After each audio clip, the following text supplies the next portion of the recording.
This is the AM News Bulletin on the Join Us channel on the AM show. Details now.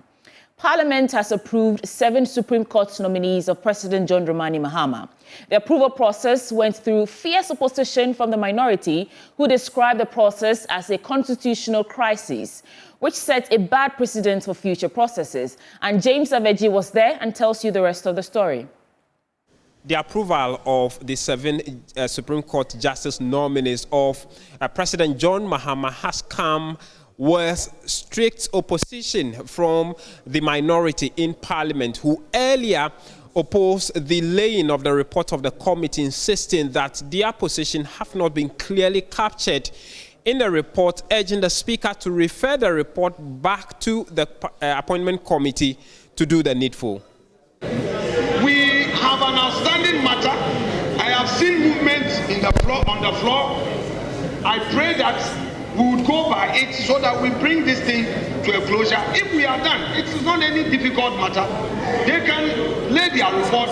Once we are done, then we proceed. He made an input correcting a statement that was not right. So I would like to plead with you, Mr. Speaker, that give us a little more time to go through the report again, and then by the agreement of the committee members, then we will represent on the floor.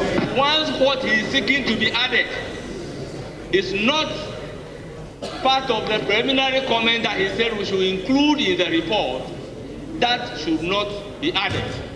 Mr. Speaker, to what extent, as the chairman of the committee, will I indulge the minority leader and the ranking member of the committee? So, Mr. Speaker, the report is ripe to be taken.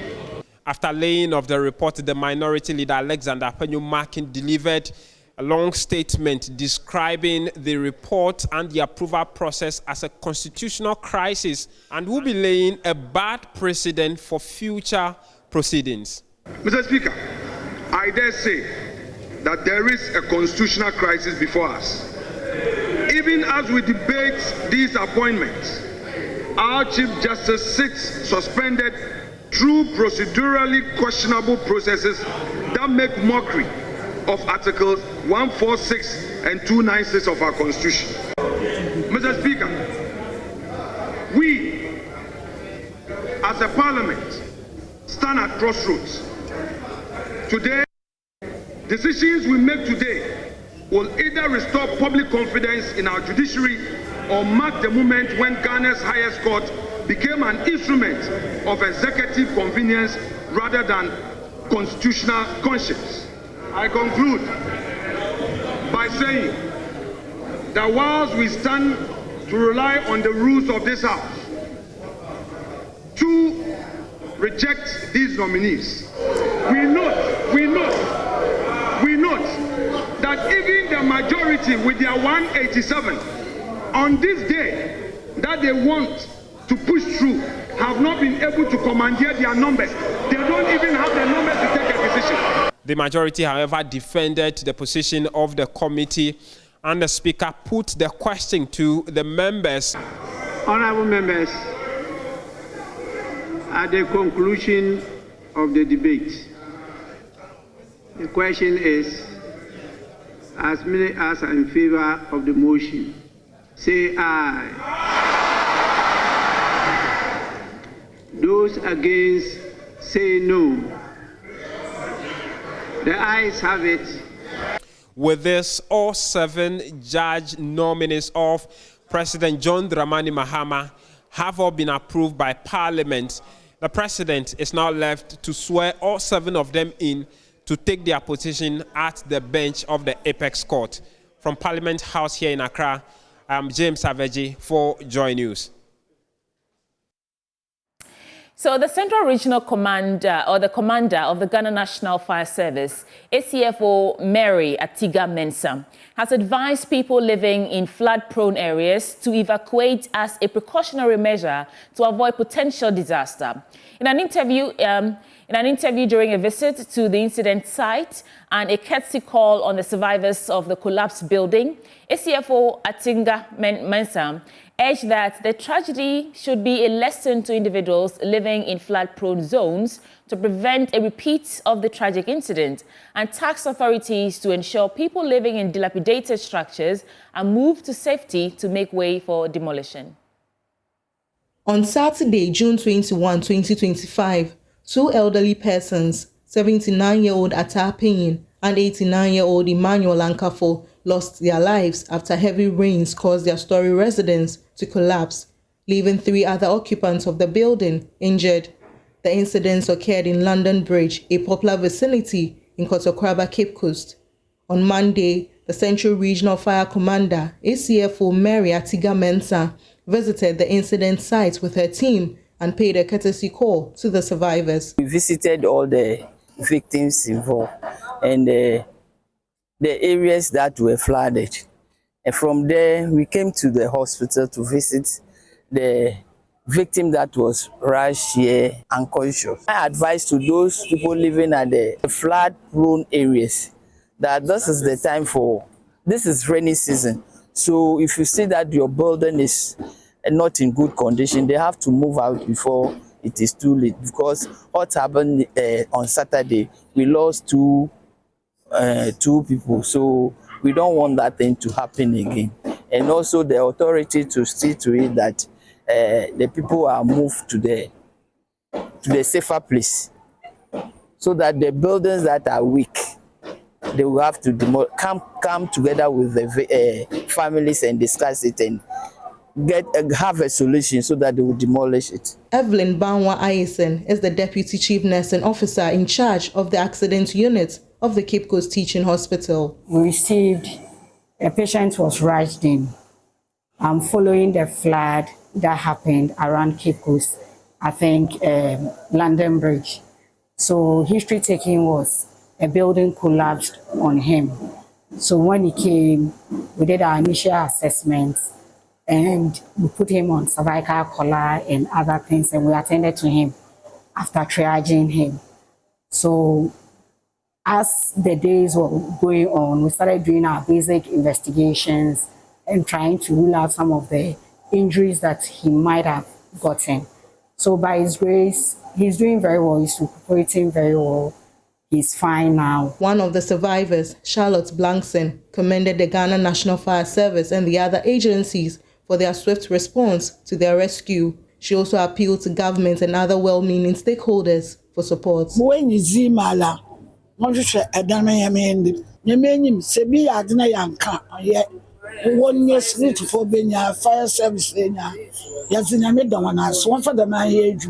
Cape Coast, Abigail Lissel Nkrumah reports for Joy News.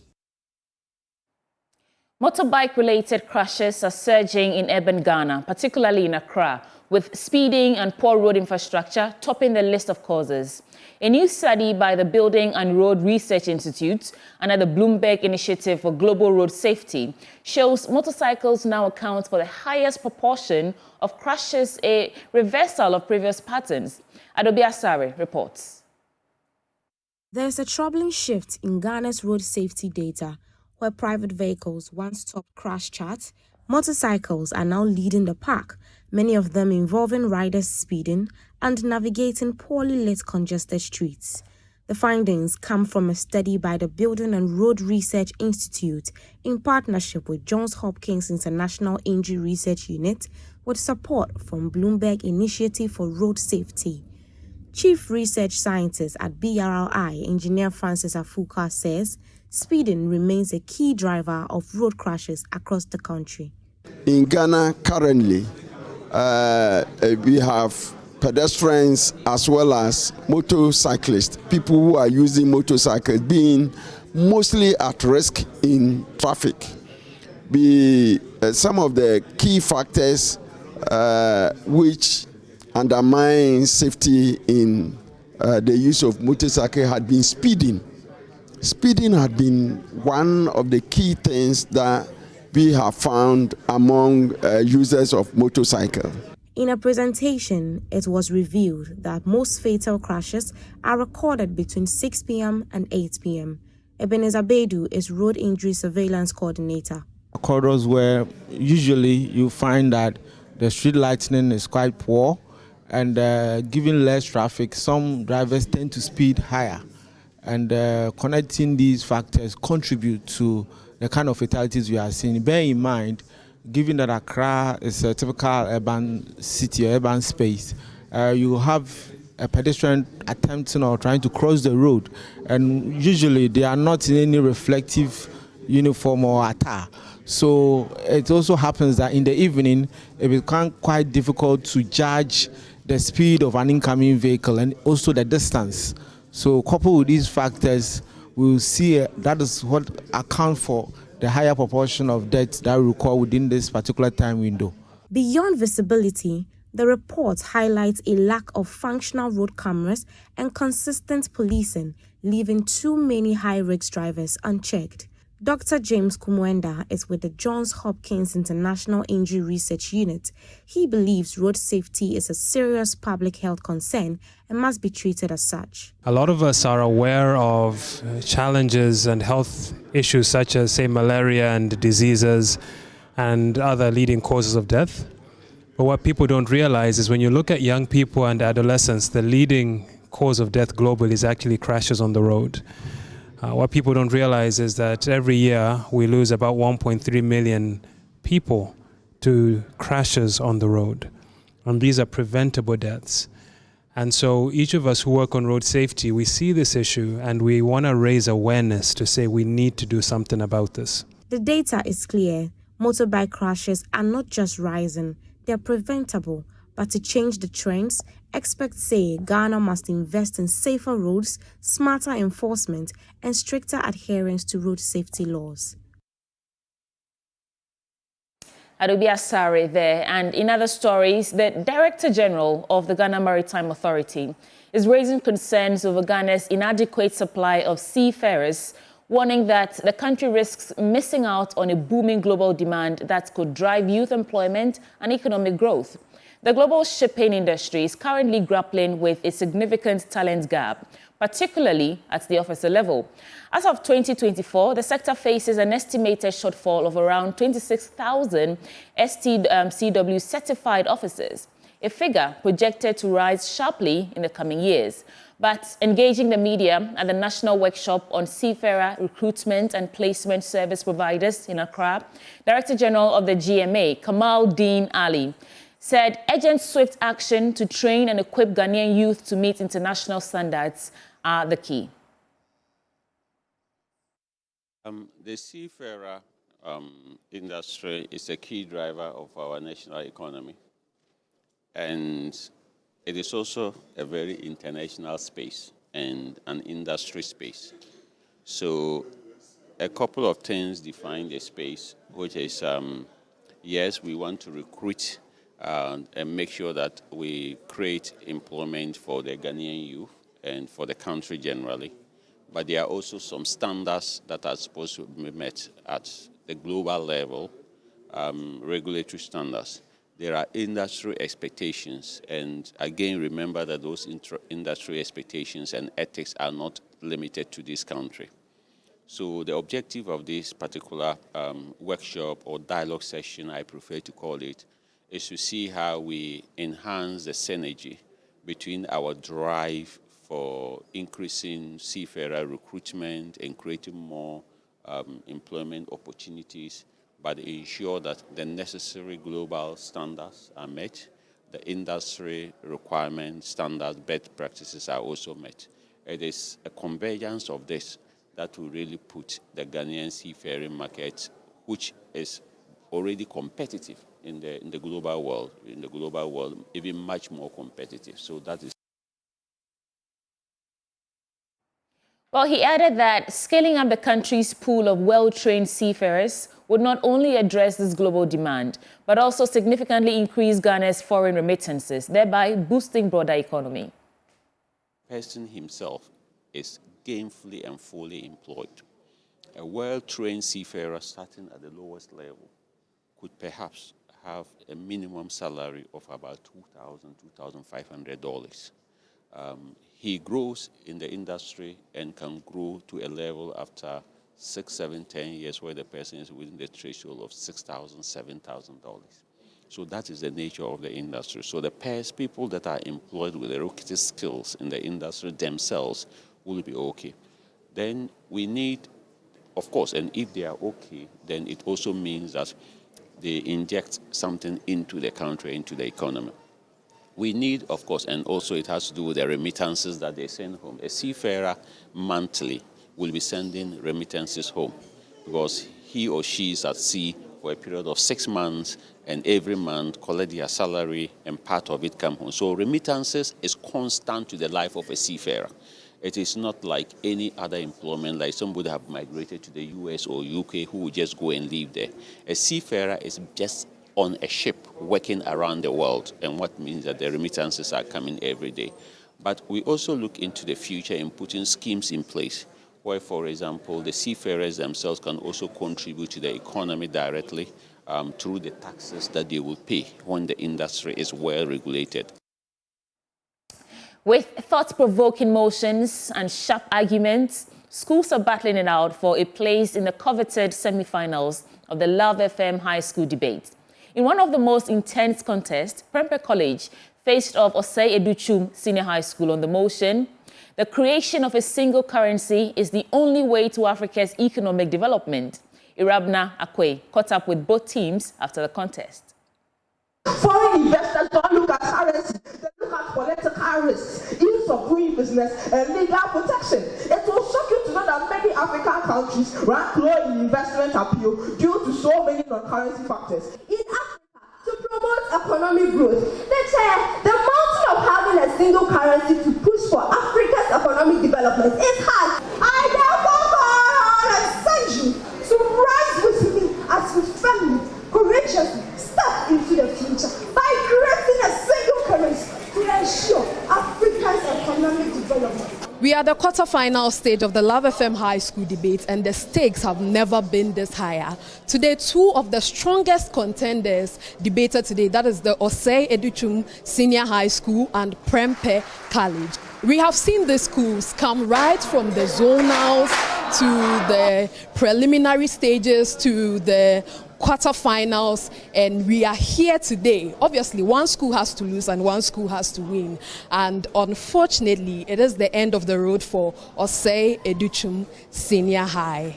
Hi, Joycelyn Ejubi, how are you? I'm good. To me personally, you have been my star debater. I mean, it's your first time in the competition and you have come this far. We have seen you debate fiercely, even on topics that do not support your gender. How do you feel at the moment? I don't feel bad. Everything happened for a purpose. We just go back, rehearse, and come back stronger here. What do you think didn't go well today?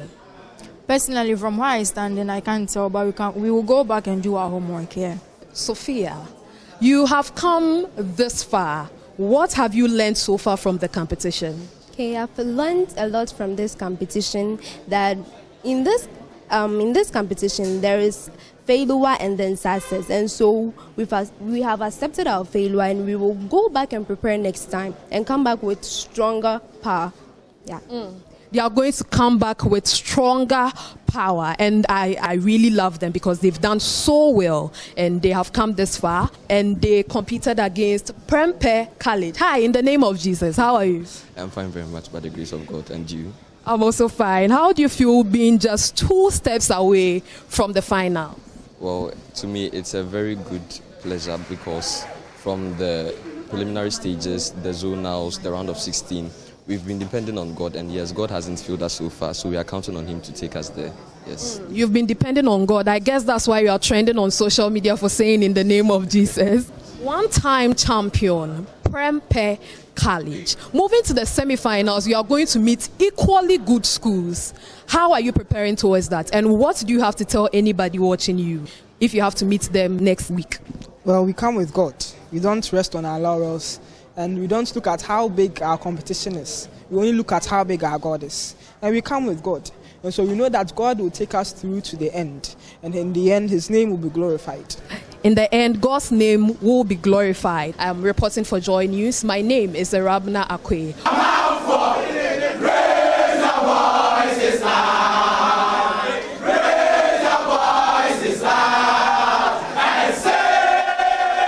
Fly as Prempeh. as they're raising their voices high, let's get into a business update now with Samuel Kujo-Brace. So let's do the business update on the AM News now, starting with what is happening in the currency market.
Well, IC Research is predicting inflation for the month of June this year to decline sharply to 16% from 18.4% recorded in May year-on-year.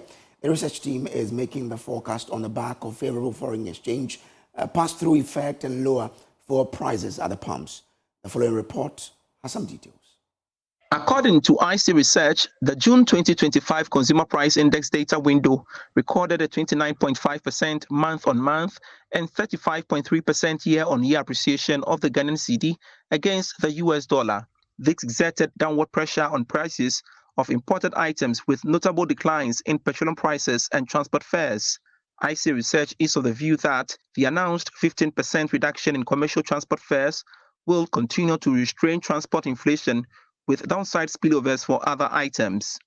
Additionally, IC Research estimates that lower transport costs will likely ease the month-on-month pressure observed for vegetable and tubers last month, potentially sustaining food disinflation in June 2025. Consequently, it forecast a decline in the June 2025 annual inflation to 16%, with month-on-month rate at 0.8%. Already, the year-on-year inflation for May 2025 reduced to 18.4%. This marked the fifth consecutive decline in inflation this year. Minister of Labour and Employment Relations, Rashid Pelpo, has cautioned recruitment agencies without permit from the ministry to desist from recruiting persons for jobs abroad. The Member of Parliament for Wa Central reiterated this call at the launch of a committee to supervise the planning of the Ghana Labour Exchange Programme, which seeks to harness opportunities in labour exports. Mr. Pelpo added that all persons who flout this directive will be dealt with according to the law. The problem we have, and which shouldn't be a problem, is that the multiple interests in this program is causing a lot of programs running up and down everywhere.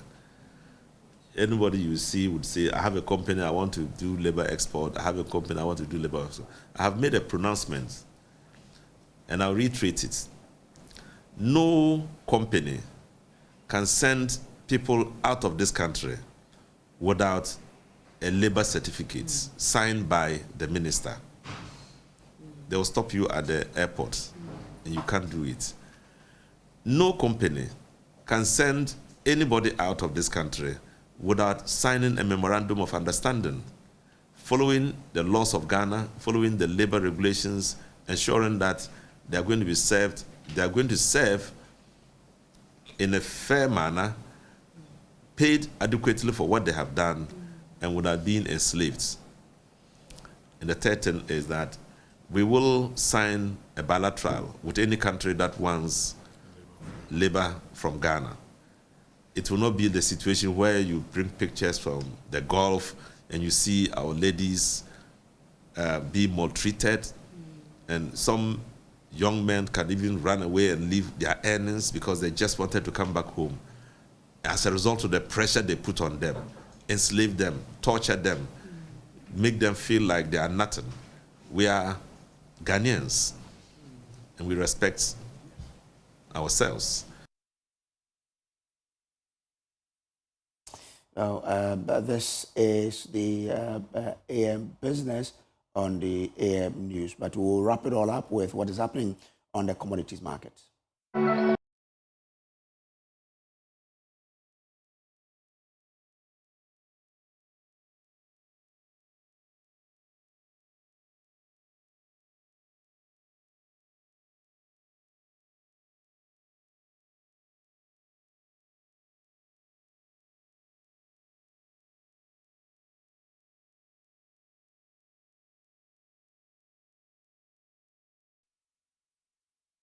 And that's all in the business update on the AM news here on the AM show. Do stay with us because we have a lot more coming your way. But up next is AM Sports.